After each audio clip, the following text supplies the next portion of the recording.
So I first want to ask, and kind of, I don't want to say get this out of the way, but talk about this. We got an email about some legislation that you're trying to introduce, which says you plan to file legislation to protect teachers in the classroom. Tell us what that legislation is and what it entails. Well, as I travel around House District 54 and meet with teachers really from across the state at different meetings that I attend to talk about policy, one of the most important things that teachers tell me is that classroom discipline is lacking in Texas classrooms. And I think some of it comes off the heels of COVID. But anyway, there is just a lack of a teacher to be able to maintain the type of discipline and safety and learning environment that they need in Texas classrooms. So what I've done is we're drafting a bill and we're working with some teacher groups and what's called the Chapter 37 Coalition, which is a group of Texas school districts that have come together to look at the law now and what we can do to change it.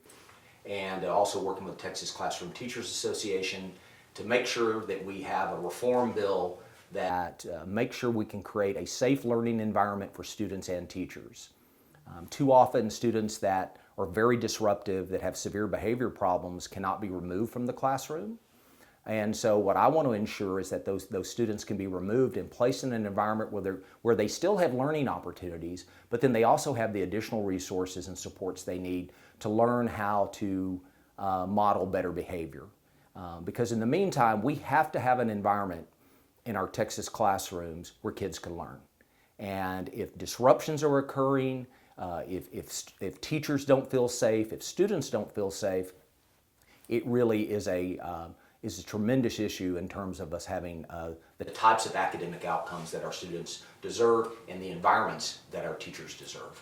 So this was really in order to help out the teacher mainly and control the classrooms? Yeah, it is. But you know, we know that the best way for kids to learn is to have a great teacher in front of kids in a classroom in an environment that's conducive to learning. And that's what this bill seeks to do. It seeks to reform Chapter 37 of the Texas Education Code to make certain that our teachers can create and maintain an environment where learning can occur, where students feel safe, where teachers feel safe. And then those students that are having behavior issues can also receive the supports that they need to correct those behaviors, get them back into the classroom, and they can be a part of that setting again. All right, now since we got that out of the way, let's talk about this upcoming election. It's coming very, very soon, and you spent, I believe, 5 years in this role? It'll be 6 years. 6 years, upcoming 6 years. First off, why did you decide to run again? Well, you know, I have a long history and very deep roots in this community. My family, my grandmother was born on the area now that is Fort Cavazos. And then her family had to move when Fort Hood at the time was formed. And she moved to town, went to school, and became a school teacher. My grandfather was born in Holland, Texas, just about 15 miles east of Belton. And he grew up there, and he went off to college, and then he came back and became a coach and a teacher in Killeen ISD as well, and that's where they met.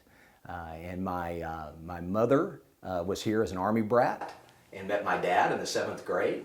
And my mother was a classroom teacher and an early childhood specialist for about 38 years. And so I have really deep ties in the community. And I've been a practicing veterinarian in Killeen since 1993. I've owned my own business since 1994. I'm a former Killeen ISD school board member. I'm a former chairman of the Greater Killeen Chamber of Commerce. I've been on the board of directors of Peaceable Kingdom Retreat for Children just south of town, an incredible organization that I was real privileged to be a part of for a very long time. And you know, we have deep roots here. I care about this community, and I felt like that I could be a problem solver in Austin to make sure that our communities and our schools and the citizens of House District 54 have all the resources they need to be successful. And so, speaking about that, what are you planning, if elected, again, re-elected, what are you planning to either finish or accomplish if you're re-elected? Well, I view things in a very pragmatic way, and what we must always have is we must always have safety and security in our communities.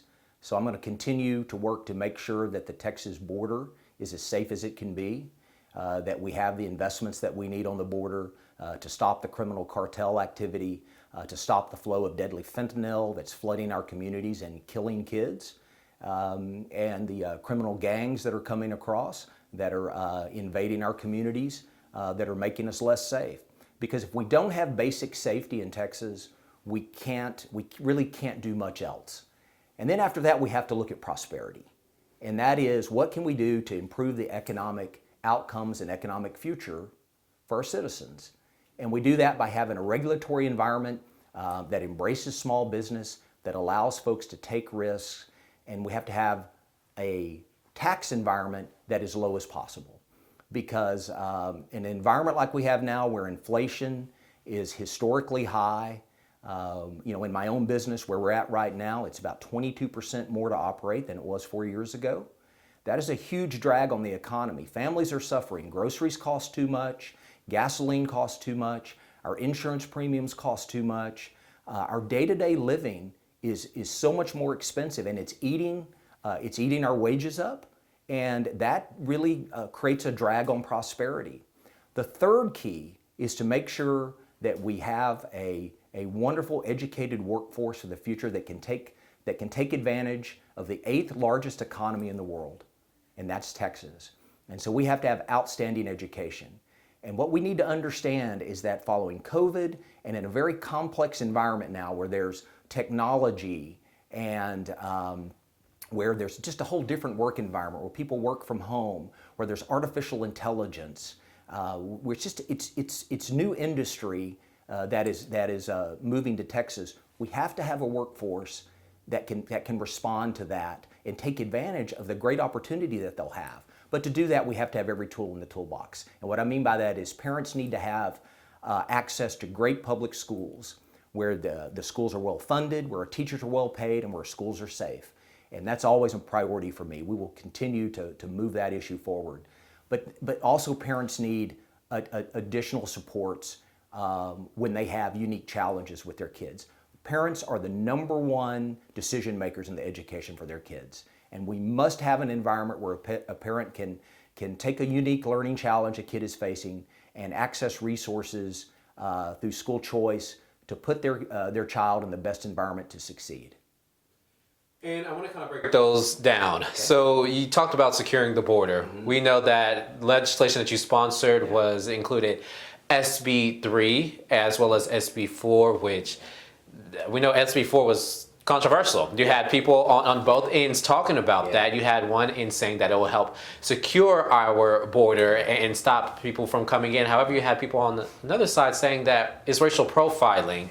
I want to get your thoughts on SB 4 and why you sponsored it, and is that something you would sponsor again? Absolutely. I mean, if we don't have a secure border, if we can't take care of Texans and provide for their security, we are not doing our jobs as lawmakers and as public servants.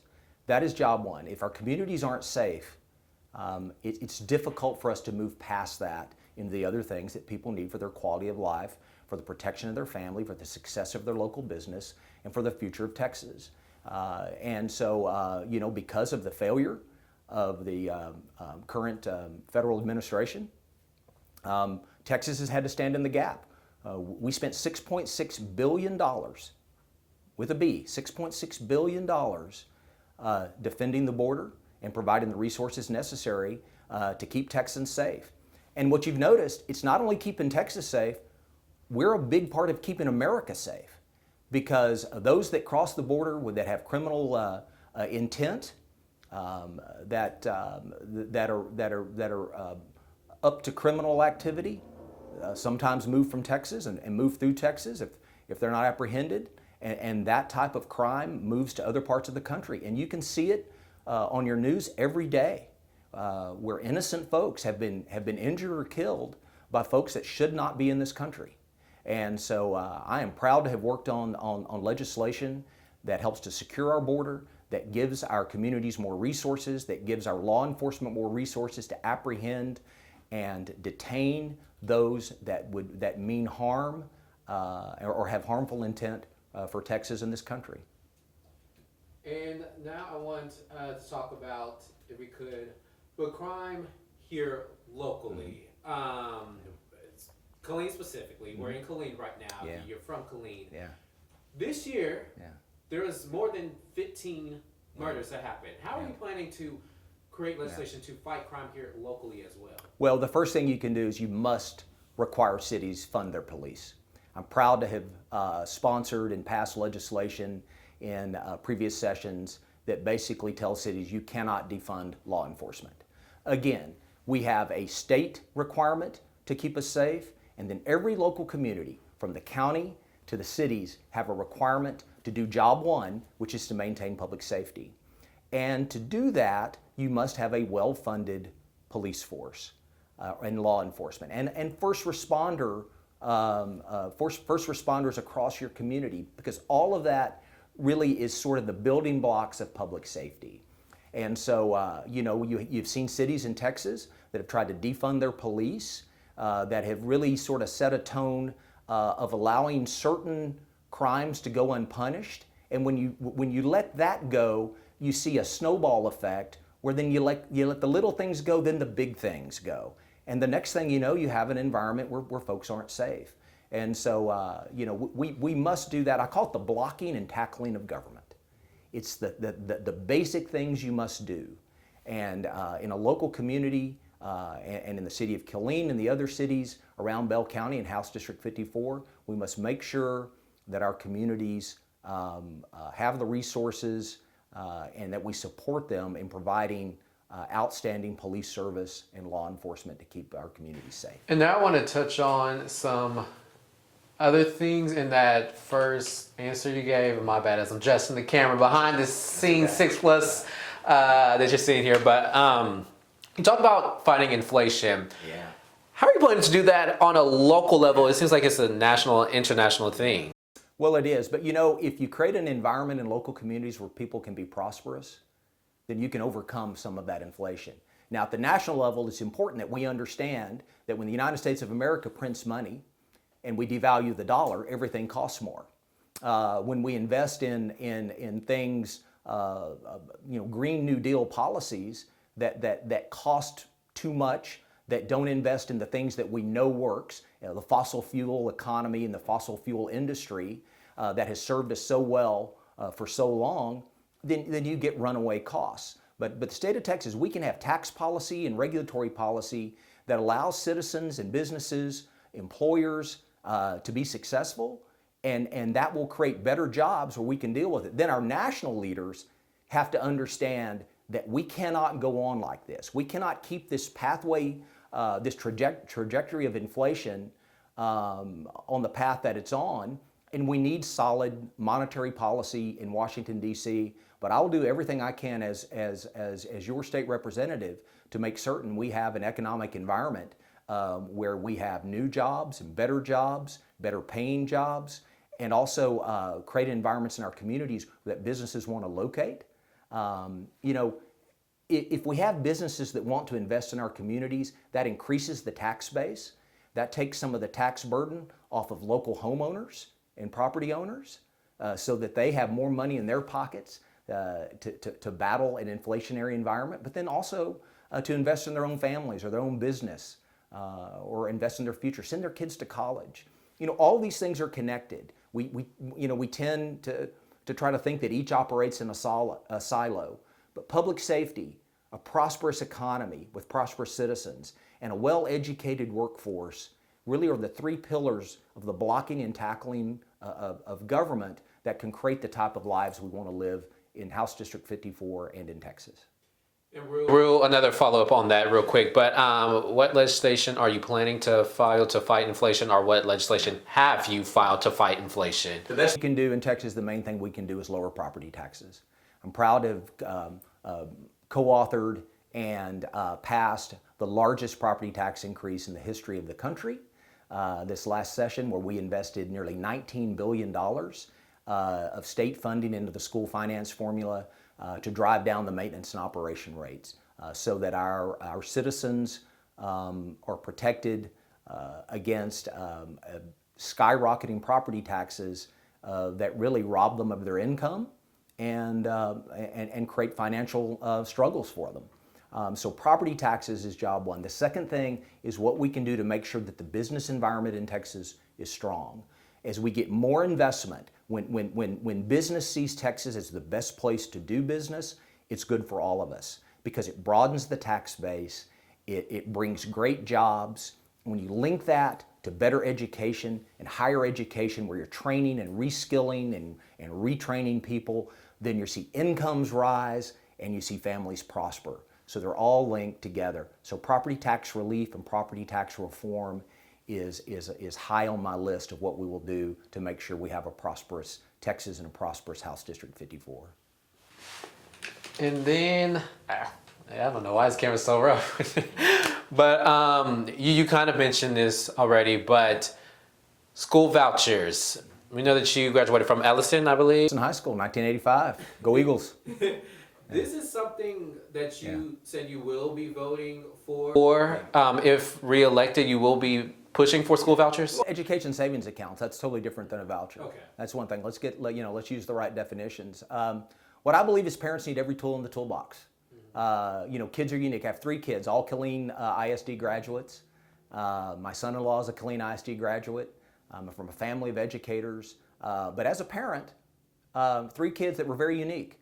Each had individual learning needs. As a matter of fact, I have 2 daughters that graduated from Ellison High School and a son that graduated from Killeen High School, right here.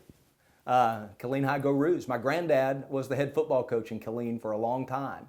So there's a strong connection there. But there's a strong understanding that parents need every tool in the toolbox. If 50% of the 3rd graders in Texas can't read on grade level, and 50% of the 8th graders can't do mathematics on grade level, that is contrary to what we just talked about. How can we have the educational outcomes and opportunities for kids to meet this moment of this booming Texas economy when they don't have the basic skills to do that? My kids were able to achieve that in a public school. And if we had to do it all over again, we'd do it the same way. Susan and I are strong supporters of public schools. My wife is a 31-year public school educator and now an administrator in Killeen ISD. But it is very apparent across the state of Texas that there are areas where parents are just not, they don't have the access or opportunities that they need for their kids. You can look specifically in the special education area, is that there are kids that it's just not working. They're not receiving the services that they deserve, and we have to give parents an option to seek those services elsewhere if it's in the best interest of their children. And then in full transparency, 6+ People, I did have the chance to interview his candidate prior. So obviously for her, I didn't have vice versa. But I want to ask, your opponent is a former teacher. Mm-hmm. She's against this, and we have other people who are, what would you say to kind of ease their minds and I guess misconceptions on that? Yeah. You know, the bill that I filed in the special session was the largest investment in public education in the history of the state of Texas. $7 billion of additional funding. And what I always said is that having a great education system in Texas is not an either-or discussion. It's not either you're for public education or you're against it. It's about every tool in the toolbox for kids. The legislation that I filed and provided teacher pay raises, more money for school safety, more money for special education services, so that our schools have the resources they need because they're being eaten up by inflation, but it also provided a relatively small program that was not funded from public school money, by the way. It was from general appropriations to provide about 40,000 kids with an opportunity to find a different path if their parents thought that was the best for them, and was prioritized for low-income special needs kids and for other low-income kids were the first two priority groups of the kids that would be in line for this. And we do know that socioeconomic status is very closely connected to educational attainment. And so we've got to provide every parent, especially those of our most vulnerable Texas kids, with every tool in the toolbox so that we make sure they have a great public school option if that's what they need. But if it's not working out, they need to be able to find something else. This is their children, Micah. These are their kids. We get one shot at them. We get one shot to get them educated to the level they need. And so if they're not reading on grade level by the 3rd grade, if they're not doing mathematics at grade level by the 8th grade, then what have we really done for that child? Why would we limit ourselves? And what I will do, and what I'll pledge to everyone in House District 54, I view education policy through the eyes of a parent, because I am. I'm a parent. And my kids, they thrived in Killeen Independent School District. They went on to college. They're all college graduates. But, you know, we had choice, if you will, because I drove my kids to different campuses, the one that met their needs the best. And I want every parent that may not have the resources that I had to be able to have a menu, if you will, of options for their children. Again, it's their children. And we should keep that front of mind. And I think some of the reflex opposition to having education freedom or parental empowerment or education savings account is really narrow. It's I think not really looking and digging into the issue. And I think, you know, quite frankly, our society is so customized now. If you think of the way we purchase things, you know, everything we do is so much more customized. I think the future education will be one with a broader range of choices for parents. And at the end of the day, we'll have a better educated group of children and students and a better educated workforce. But the most important thing, it will change their lives. That's what it's about. You know, if we can get to the level of educational outcomes that prepares our kids to go be successful as in college, in the career world, or in the military, then we've done our job. But there's never been a more important time to have all hands on deck and every tool in the toolbox to do that. And so this next question, talking about some things that you've done in your time more recently, even. We know that your district, District 54, had some water issues. We've done several stories over the Kempner water supply. We know that you attended one of those meetings. If re-elected, how are you going to keep fighting to get issues like that fixed? Yeah, water is a key and must be one of our #1 issues. And the reason is, if we don't have the water we need to supply the folks that live here, we'll never have the water we need to supply the folks that want to live here. And if you have a safe community, if you invest in prosperity and lower taxes and less regulation, if you get the business development and the economic development that you need in a community, you're going to need more water. And so I'm working right now with a group from across Bell County to file legislation to create a water authority, a non-taxing water authority that will get all of the water purveyors and the water treatment folks, the wholesalers, the retailers together at one table. For far too long, we've tried to do this in little silos across the county. And what we need to do is all get at the table, and we need to have a Bell County solution. You know, we've had our run-ins, if you will, with Williamson County over the years, as they have some water that they purchased years and years ago from Stillhouse, or from Lake Stillhouse, and then now that water flows to Williamson County. We need to now come together as a county and have a real plan moving forward where we can find new water sources, we can find better ways to conserve the water we have, and also ways that we can use technology, whether it be aquifer storage or the like, to make sure that we can capture some of our runoff, treat it, put it in the ground, and save it. I always say save it for a not rainy day. You know what I mean? And it's going to take a whole of county approach. And so we've discussed this legislation. We've had meetings with stakeholders, and I look forward to working with Senator Flores on this. He'll carry a bill in the Senate. I'll carry a bill in the Texas House if the good people send me back.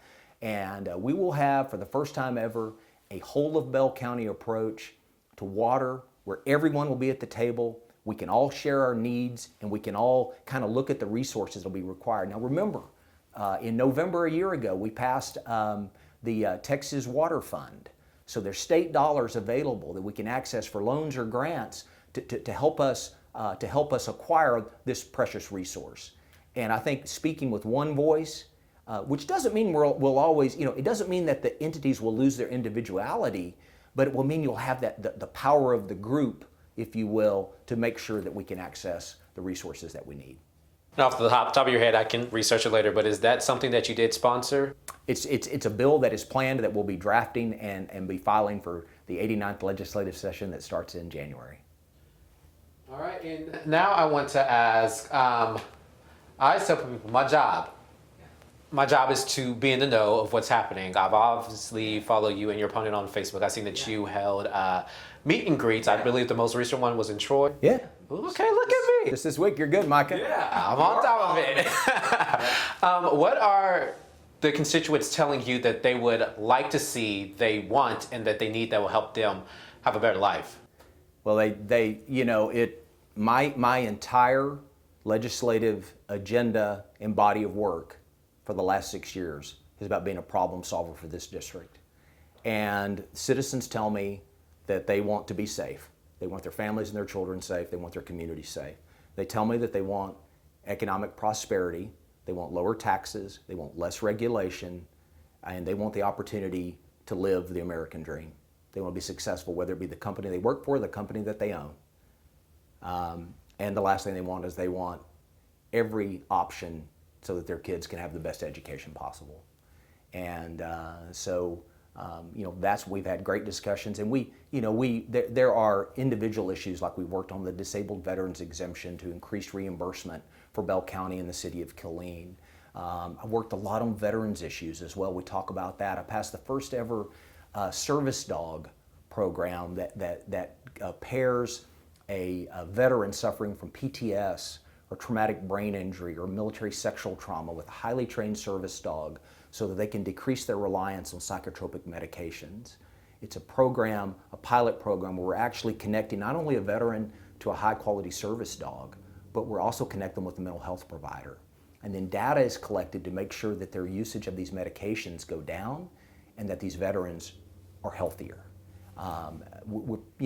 We've passed legislation to have better food safety, to identify the source of meat, to make sure that Texans will know if their meat was natural, wholesome meat that came from a traditional way, or is it meat made in a dish, or is it fake meat made out of soy product and plant blood called heme.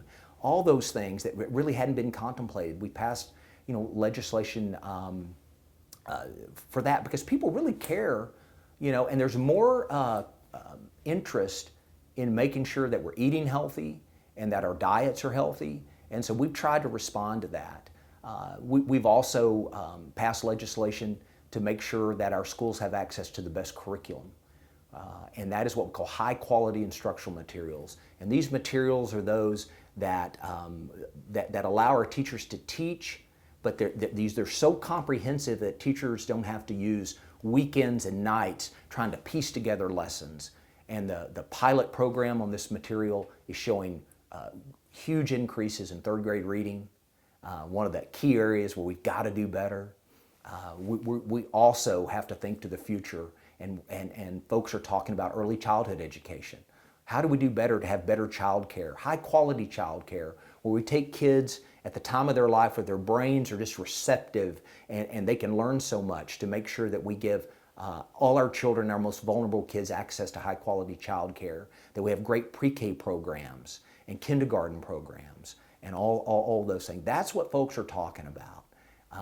In our community, it's incredibly diverse.